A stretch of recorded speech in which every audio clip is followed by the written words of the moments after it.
Bonjour à tous, on va commencer par la correction de l'exercice 5, page 160, qui était donc à travailler pour aujourd'hui. Donc dans cet exercice, on nous définit une fonction f sur r tout entier par f de x égale 8x moins 9 puissance 6. Donc évidemment, pour calculer la dérivée de cette fonction-là, c'est l'objectif de cet exercice, on ne va pas pouvoir développer ici, parce que ce n'est pas au carré, c'est la puissance 6, et on n'a pas de formule. On connaît uniquement une formule pour développer quand c'est au carré une identitaire marquable. Donc cette technique est à proscrire bien sûr. Donc première étape, montrer que f de x est écrite sous la forme f de x égale g de mx plus p, en précisant l'expression de g ainsi que les valeurs de m et p. Donc m et p, c'est ce qui correspondait à a et b par rapport à ce que j'avais écrit dans le cours avec vous.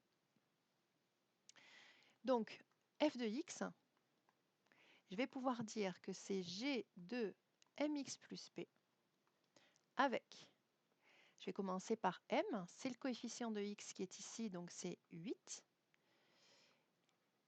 P, c'est la valeur qui est à côté ici, ça va être moins 9.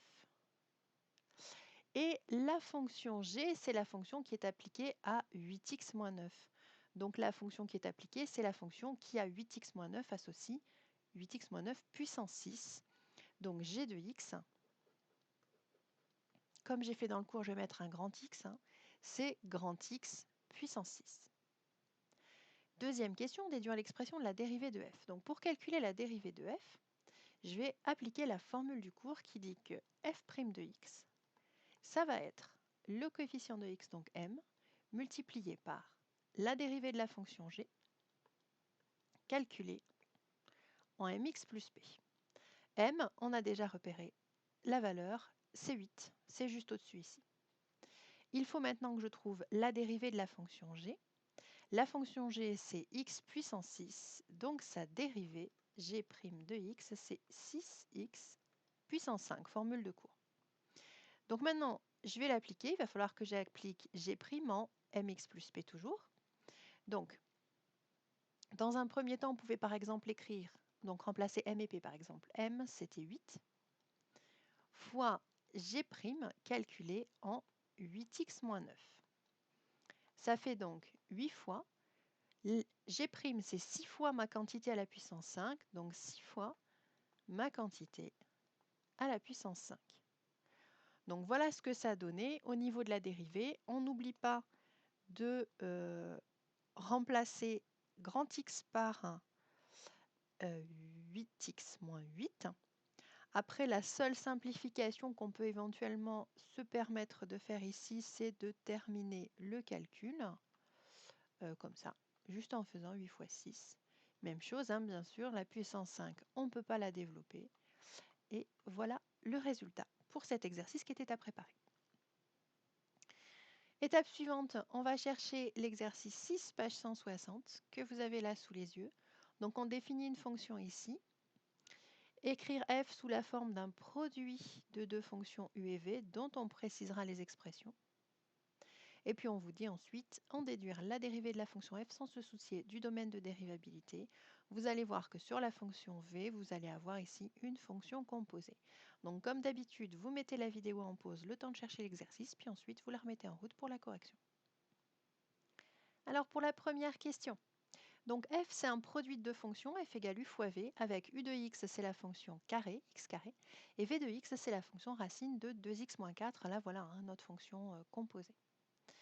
Donc la fonction dérivée de f sans se soucier du domaine de dérivabilité, en fait l'idée c'est que le domaine de dérivabilité ça sera le même intervalle mais ouvert puisque on ne pourra pas avoir la racine carrée qui sera au dénominateur qui s'annule.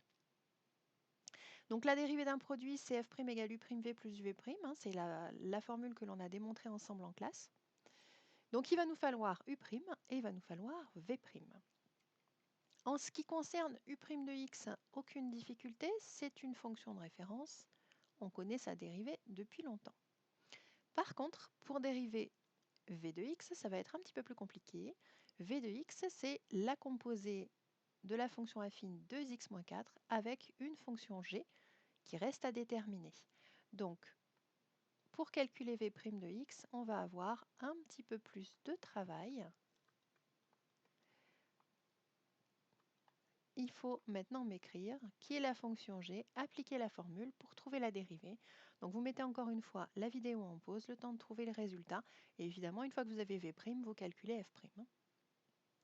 Alors, v de x, c'est donc g de 2x moins 4 avec g de grand X égale racine de x, la fonction racine carrée qui est ici. La dérivée de la fonction racine carrée, c'est 1 sur 2 racine de grand X. Et donc, il nous faut calculer v' de x. J'ai été un petit peu rapide en écrivant ici f' de x. Donc, il nous faut pour terminer v' de x. v' de x, ça va donc être a, donc le coefficient ou m comme on veut, c'est 2, fois la dérivée de g, donc 1 sur 2 racines de truc, et le truc, c'est 2x moins 4. Voilà ce que ça donne. Le coefficient a ou m, comme on veut, fois g' en 2x moins 4. On va juste pouvoir simplifier les deux, et il nous reste juste 1 sur racine de 2x moins 4.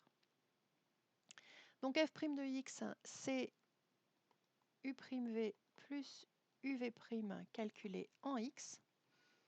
Ça nous donne u', c'est 2x, fois v, donc fois racine de 2x moins 4, plus u x carré, fois v', fois 1 sur racine de 2x moins 4.